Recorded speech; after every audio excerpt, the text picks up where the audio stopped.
We'll proceed in vector and energy calculus or commercial calculus. Vector and energy calculus, vector or commercial calculus. So we are saying energy calculus as commercial calculus, means where the vector manipulation as far as energy computation is concerned, there we say it is vector and commercial calculus. Okay, so in this scenario, vector and commercial calculus, we are in discussion with Green's theorem. So Green's theorem is a way to calculate energy from a vector field or a force field when item is moving in a circular direction. I mean in a closed loop. So consider this is a force field. This is a force field, and because of this force field, there is one item that is moving in a closed loop. I won't say in a circular direction, in a closed loop. From here, because of this force field, one item is moving from here and back to here. As per Green's theorem, it is moving in anti-clockwise direction from here and then back to here. This is the area it is covering, but anyway, it is moving in a line only. We are talking about line integral in a closed loop. So Mr. Green is saying that if there is any force is there, an item is moving in a in a closed loop from beginning point to end point where beginning and end are same point, then energy consumption by the energy source has vector field. Okay, the way I am saying, now consider there is a television tower. There is a television tower, and from television tower I have antenna and watching the television. If 150 antenna are raised and 150 television are on or zero are on, will it make difference as far as energy computation in the television tower is concerned? That is the question now. There is a television tower that is radiating energy, and other side antenna is absorbing the energy and it is going to television is amplifying the energy and it is showing on the CRT screen. If 150 antenna are absorbing the energy or no one is absorbing energy, the television broadcast antenna is throwing the energy, will it be same? Not. This is as per the formula, because that energy what it is throwing, if no one is taking, the energy source will have no load, it will not have any load. But if 150 antenna they are absorbing the energy and giving it to television and television is on, then absorption will be more. Means there is a work done through the energy source or television, the transmitting the antenna. Okay. Similarly, if there is an energy source and energy is flowing through force field and there is nothing out here, then there is no work done by the energy source. A vector field is there, but there is no work done. If I place one item here and item starts moving because of this force field and it is coming back to the same location. Item is moving because of the force field and it is coming back to the same location. Okay, then what is the energy? If it is just moving from here to here, if it is moving from here to here because of this force field, then energy source is working now. There is a energy consumption. There is a energy consumption that is happening from the source. Okay, now there is energy consumption happening from the source. Now this item is moving from here to here back. How much the energy consumption is happening? If the energy, the force field is path independent, then no energy is consumed from the energy source. That is throwing the force field like this. Okay, but if from here to here it is coming back, it is path dependent. It is not path independent, rather it is path dependent. If it is path dependent, If it is path dependent, then from moving from here and coming back to same location, there is energy consumption. Path independent, no energy consumption if beginning and end point is same, because force into displacement is the energy. Force vector into displacement is the energy. If this is the force and displacement is happening, force and displacement is happening this direction, item is moving from here to here and coming back to here, there is no work done because he did not move at all, right? From here, it moved in this direction and came back, means there is no work done at all. It did not move in any direction. Okay, but it then the force field has to be path independent. The force field has to be path independent in that sense. Then only there is no work done. Otherwise, there will be work done. As per Mr. Green's theorem, the work done is d if the force field is capital F and it can be described as F1I plus F2J. Force field is capital F equal to F1I plus F2J. F1 and F2 are two component of force field. Force field is F1I plus F2J. This is two component of the force field capital F. Now, if dF2 by dx and dF1 by dy, dF2 means this is in this direction. F1 means it is in this direction. This is x-axis, this is y-axis.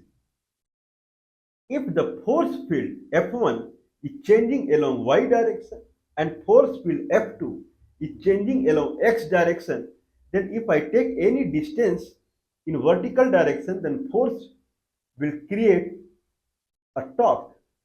If there is no dF1 by dy, then it will force it in this direction. Similarly, if direction is this and force is like this F2, and if F2 is changing as x is changing, it will make a torque. Otherwise, it will push in this direction. Net torque along this direction because of F1 and net torque in this direction because of F2. If they cancel each other, dF2 by dx equal to dF1 by dy. If they cancel each other, then it is called that it is path independent. Because if they cancel each other, then net work done along the path does not make any sense. Whatever path you take, if you take circular path, if there is a point A, B, comma B, and there is a point called alpha, comma beta, and path is straight or path is circular, whatever. If you take a small section out there, if I take a very small section out there, it tends to a straight line only. And that straight line I can now divide into perpendicular line and horizontal line. And that moment, the dF1, dF2 by dx and dF1 by dy, the change in F1 as we go along y, change in F2 as go along x, if they cancel each other, then beginning point and end point, that is the only place that we can miss a straight line. It will beginning point and end point is the only concern that we have to see as far as energy calculation is concerned. Paths are cancelling each other. Okay, someone can go even depth in that. This much I could go. Someone can go. This explanation is anyway not available in any of the book. But someone is free to go inside this explanation also, whatever I have said now. Okay, now if it is that is the case, then it is path independent. Now Mr. Green is saying if it is path dependent, consider the force field is path dependent. Then in closed loop, the work done by an item moving from a beginning point and coming back to begin point again is df2 by dx minus df1 by dy dx dy. Integration is df dy. Integration is the circular region. Okay, not on the line. The circular region it is making, that is the integration limit. This is what Mr. Green is saying. Let's take one. Okay, I believe I can proceed. So, what about three dimensions? So, this discussion is about three-dimensional Green's theorem. Three dimensions. Two dimensional, I am saying that the curl factor. How much is the curl? Curl means torque factor. Torque. How much torque If I have a vector field, force field is capital F, then how much capital F can generate the torque? If force field is capital F, then how much it would generate a torque? That is the question mark. If force field of gravitational pull of the earth is minus gm, g is one constant, m is the mass of the earth, r vector divided by r to the power 3. This is the force vector of the earth. How much torque the earth is generating? Okay, if it is generating torque means in the sense, if I drop this, then it will start rotating. This is the torque. If I drop this, very fast. If I drop this, then it should start rotating, curling. This is called curl factor. The curl factor of Earth's gravitational pull is zero. It proves that Earth's gravitational pull is path independent. If it is not zero, then it is path dependent. If it is path dependent, the energy that Earth is losing because someone is going from point A to B, because it gains speed, right? This Earth is working. Then if this is point A and this is point alpha, then it travels in this direction or in this direction or in this direction, whatever it is. If it is path independent, energy consumption from the earth is only proportional to the begin point and end point, not on the path. If it is path dependent, then it is dependent upon the path. If that is the case, then it will produce curling. Curling in the sense it will start rotating like this. Because if I consider this line as F2, the force of the earth is F1I plus F2J. If I consider this is I direction and this is J direction, only F2 is there, then dF2 by dx will be there. dF2 by dx will be there. Means F2 will change if we go along x-axis. Mind it, this is very big point. F2 means this is the earth gravitational pull. And this is the item that is falling. The earth gravitational pull, if I go along x-axis, it will be different because dF2 by dx is non-zero. dF2 by dx is non-zero. Or dF1 by dy, dF1 by dy minus dF2 by dx, dF2 by dx minus dF1 by dy. Okay, that is not zero. It should be zero. It is zero. Earth gravitational pull, it is zero. If it is not zero, then dF2 by dx, then the force at this point when it is pulling and force at this point will be different. In that sense, it will start making curve.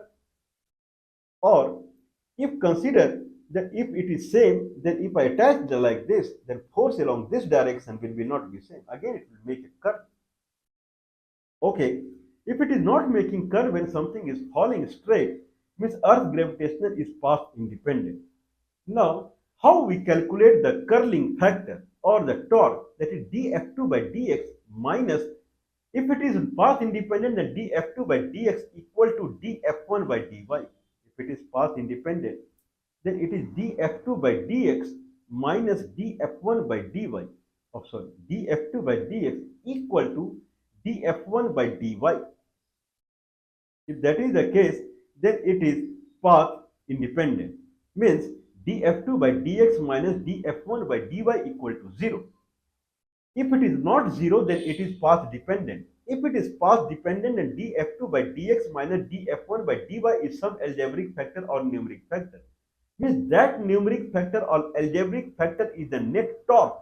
That is the torque. If difference is very high, dF2 by dx minus dF1 by, actual torque is dF2 by dx only. That is the torque. dF1 by dy, that is the torque. But they may cancel each other. If F1 is generating a torque in this direction and F2 is generating torque in this direction, then they will cancel each other. That is the another chance.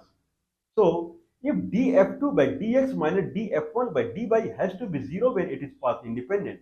If it is not 0, then it talks about the strength. It talks about the strength of the curl that it would generate. Now Mr. Green is saying this curl, the strength of the curl, what you see, if you integrate with dx dy, that is the xy plane, along the closed region, what we get, you get the work done. Anyway, now what is the direction? Anyone would say, looks like this torque is a surface, right? Means I have a line like this, and I have a line like this, and if it is rotating, looks like there is a hidden surface in between it. There is, if I connect one surface connecting this line and this line, there is a surface like this. This surface would rotate like this. The surface would rotate like this. What is the direction of this surface? Direction of this surface is perpendicular to this. If this is the surface, like if this is the surface, then direction of the surface is perpendicular to it. Prove it. Okay, so it is, if I have something, if I have df2 by dx, if I have df2 by dx, then looks like it is going in kind of I direction. Df1 by dy, then it is in j direction. I cross j is k. Df2 by dx, I direction, df1 by dy in j direction. So net curling is in j, in k. If that is the case, then what is the formula for this? That, okay, if that is the case, what is the formula for this? Then you can just up. Consider one vector d by dxi, d by dxi. Another vector is d by dyj, d by dxi, d by dyj, d by dxi plus d by dyj. Another is df1 by dy, I, df1 by dy, I plus df2 by dx, j. So, what is cross product of this? D by dxi plus d by dyj and d by df1 by dxi plus df2 by dyj. I'm sorry, I'll rephrase it. D by dxi plus d by dyj, cross product f1i plus f2j. If I do this, then I gone, d by dx of f2 minus plus d by dx of f2, I and j, k vector, and dy of f1, df1 by dy, j vector cross I vector minus k. It resolves into df1 by df2 by dx minus df1 by dy and then k vector. df2 by dx minus df1 by dy k vector as per the fundamental. Means if I see this, then it is exactly like what we are seeing. Actually, this is not the way actually we came to that net curling is df2 by dx minus df1 by dy, because it is cross product of d by dxi plus d by dyj cross f1i plus f2j. It is not like that. Actually, it came like the net curl is df2 by dx minus df1 by dy, because if it is equal to 0, then it is path independent and there is no curve. If it is not 0, then that is the curve. That is the torque, df2 by dx minus df1 by dy. I gave example like if there is a river is flowing and someone is entering into the river and it is going toward the middle of the river, and suddenly the person is moving like this in the river, suddenly he starts rotating because the force that is coming, the water is coming, that the that is, this is I direction, this is j direction. River is flowing in I direction and looks like the f1 df1 by dy, df1 by dy, the river is flowing like this. Every moment water force is not same. Okay, if water is flowing like this, then this side and this side of the flow and in between all the water flow has different force. If that is the case, then this guy who is entered there, he will start rotating. How much he will rotate? That depends upon df1 by dy, how big it is. If df1 by dy is very high, means he will start that much. A river has no torque. By nature, a river has no torque. Means there is some stone came or something like that, then it changed the force in the river water as we move along y direction. How much dF1 by dy is, that is the torque. So someone can write on the board that the torque here or curl here is very high. When you go some 30 feet inside the river, after that curling factor is very high. How much it is? dF1 by dy, whatever comes, he can write it down there. That much the curl factor is.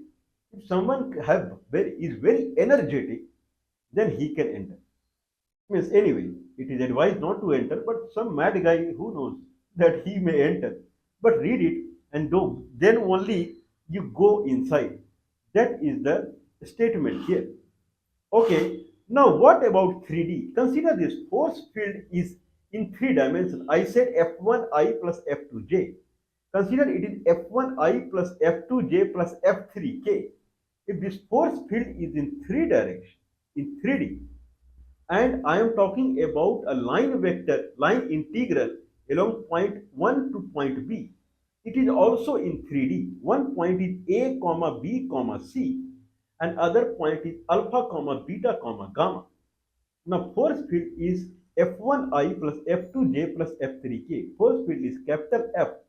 Then it is F1I plus F2J plus F3K. How much work done by the force field when an item is moving from A comma B comma C to alpha comma beta comma gamma? Okay, if that is the case, then how much is the force? How much is the work done? Work done is capital F dot D of position vector. Capital F is F1 I plus F2 J plus F3 K. D of position vector xi plus yj plus zk. That will come as F1 dx plus F2 dy plus F3 dz and integration of x, y and z from, I mean, from A to B, from A to alpha, and then as per the, what is the line, I'm sorry, from the, it is line integral, then from point ABC, single integral ABC to alpha beta gamma. That is the net energy calculation as per Green's theorem. Whatever the torque is, whatever the curl is, then dx, dy, dz, and integration over the cubical region. Earlier integration was in a circular region. Now, if the two point in 3D, then it will make a kind of a cubical region if I go from one point to another point. Okay, that is the scenario here. Or someone can imagine in better sense. This is then whatever we get with the curl. What is curl factor now? Earlier it was dz df2 by dx minus df1 by dy. That was the curl factor in k vector direction. Okay, the curl was in k vector direction. That is true. Now what is the curl vector for the 3D? Same thing will apply. Now we'll go with the matrix. And in the now what is the curl factor? That is d by dxi plus d by dy, d by dyj plus d by d, I'm sorry, d by dxi plus d by dyj plus d by dzk cross product with f1i plus f2j plus f3k. Whatever comes, that is the new rotation tendency. In what direction? Okay, so someone can make a cross of it. No one is stopping. D of dxi plus d of dyj plus d of dzk cross product with the vector f1i plus f2j plus f3k. Okay, if we calculate this cross product, then we get the net torque tendency, that into dx, dy, dz. Whatever the torque will come, this will be a function over x, y, z. This is also called density calculation, density function. If I have fxy, dx, dy, then this is called volume calculation.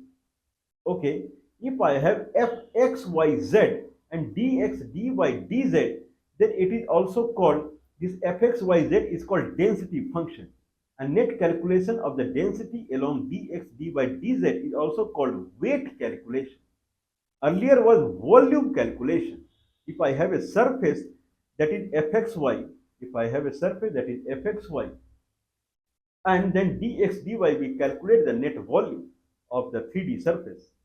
Okay, if I have fx, y, z and dx, dy, dz, this fx, y, z is called density function. Density function in the sense, if I have x, y, z, all three are independent. If I say 3D means x and y are independent. XY plane is called independent, where z, that is vertical, is dependent upon them. That's why it draw a surface. If I have x-axis, y-axis and z-axis, all three are independent to each other, then fxyz, function over xyz, is called density function. If I take a cubical region, if I take a cube, and if I have origin, I take any point x, y, z, any point where all three are independent to each other, then fxyz will be what? It won't be height, it won't be length, it won't be width. As per the width, length and height, one point is there, xyz. If I say fxyz, then what it will be? That will be density of the material at that point. Density of the material at that point. Density of the material at that point. If I integrate fxyz with dx, dy, dz, it will give the net volume of the cube with the limit x, y, and z from lower to higher. Okay, so what is the easier way to find the kind of torque in three dimensional? One way is d by dx. This is also called gradient vector. This is delta. This is delta. I take this point, this point, this point, and this point. This is called delta. If I rotate this delta 180 degree, then it becomes like this. Up is horizontal, and this and this. This is rotated one. If this is rotated one, this is called gradient vector. That is d by dxi plus d by dyj plus d by dzk, gradient vector. Cross product with f1i plus f2j plus f3k. That will be the net torque. How much it will be? Then easier way to calculate is take a matrix and top row write I, j and k.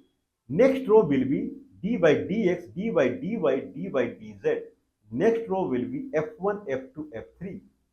Okay, now cut the first column and first row, that will be I, and then it will be now d, now it will be d of f3 by dy minus d of f2 by dz in I direction, minus, now cut the second column, whatever you calculate the determinant. That determinant will be the new, I believe it will be df2 by dz, df3 by dy minus df2 by dz in I direction. If I talk in j direction, then it will be something df1 by dz minus df3 by dx in j direction. In k direction, df2 by dx minus df1 by dy. This much, whatever comes, this is the net kind of gradient. Okay, someone say, okay, tell me how much is the energy calculation. Then I believe someone has to calculate the magnitude of this. df1, df2, df3 by dz, df3 by dy minus df2 by dz I, and then j, df3 by dx minus df1 by dz, k, df2 by dx minus df1. Whatever it comes, whatever it will be, some algebra I plus some algebra j plus some algebra k. Okay, now settle it down as the magnitude of this dx, dy, dz, then integrate over the cubical region. Earlier it was circular region. Now you get 3D energy calculation. So this probably may not be very in depth. Someone can go more in depth into it. Okay, one calculation we will do quickly, and then probably in next session we will do more calculation on the Green's theorem. What is the energy involved in a rectangle? If there is a rectangle, one side is 3 and one side is 2. On the x-axis, it is going from 0 to 3, one rectangle, and y-axis 0 to 2. There is a rectangle, and one mass is moving from one point, going up, going horizontal, coming back to same point. The force field is y squared I plus xj. How much is the work done? Now to solve that then someone has to do f1 dx plus f2 dy and then one point to other point. It is very difficult. f1 is y square dx plus x dy, y square dx plus x dy. Now along the each section he has to find the line equation, and there he has to replace the y with the x, and all four sections he has to calculate. But Green's theorem in a closed loop, it is quite easy. df2 by dx minus df1 by dy. df2 by dx, that is dx by dx 1 minus df1 by dy, y square, dy square by dy 2y, 1 minus 2y, 1 minus 2y, 1 minus 2y dx dy. X is 0 to 3, y is 0 to 2. So simple. If I integrate with the y first, then 1 minus 2y, that will become y minus 2y square by 2, y minus y square, 0 to 2, 2 minus 4, minus 2, minus 2, minus 2 dx, minus 2x, 0 to 3, okay, that will come minus 6. So this is what the work done or energy lost by the energy source, which has a vector field y square I plus xj along a rectangle, because since it is path dependent, this energy is not path independent, because df2 by dx is not df1 by dy. Then as per the clause, if it is a rectangle, then it is another work done. If it is a circle, then it is another work done. Now someone can try what is the work done from in a closed loop from same point back to same point. Same point back to same point in a circular loop when energy is y square I plus xj. Okay, then it will come again as y minus, 1 minus df2 by d, 1 minus 2y dx dy. If it is a circle, then I can take, now lavishly, I can take like a, a, a kind of a polar coordinate system. 1 minus 2y, y equal to 1 minus 2y, y equal to r sine theta. 1 minus r sine theta. dx dy, that will be r d theta dr as per Jacobian. 1 minus r sine theta, 1 minus 2r sine theta, r dr d theta. R is 0 to a, that is the radius of the circle, and theta is 0 to 2 pi. But here we will take 0 to pi only and we will calculate half of it, and then we will double it. Okay, 0 to pi, because sine theta, they do not behave exactly what it should be behaved. Let's try 0 to 2 pi if it comes. Okay, 1 minus r 2r sine theta, r dr, r, it will become r square by 2 minus 2r, 2r square, then 2r to the power 3 by 3. Okay, it will become now r square by 2 minus 2r to the power 3 by 3 sine theta. Okay, if someone said 0 to a, then a square by 2, that is constant, just leave it, minus 2a to the power 3 by 3, some constant sine theta. Sine theta d theta, integration will be cos theta. Cos theta, cos 0 to 2 pi, same thing, 2 pi cos is 1 and 0, so it will become 0. So let's calculate 0 to pi, then it will become 2. Now whatever comes, then multiply it by 2, the full circle it will give. Okay, so easy now, otherwise it was so difficult.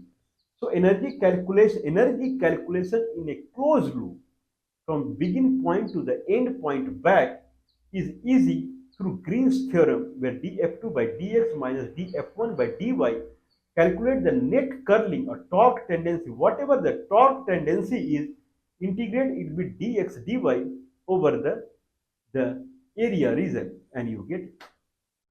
Okay, We will talk more in the vector and energy calculus or vector and commercial calculus. In this sense, please do support us. +91 is the India country code. 9483160610 is the telephone number. 9483160610 is the telephone number. +91 is the India country code.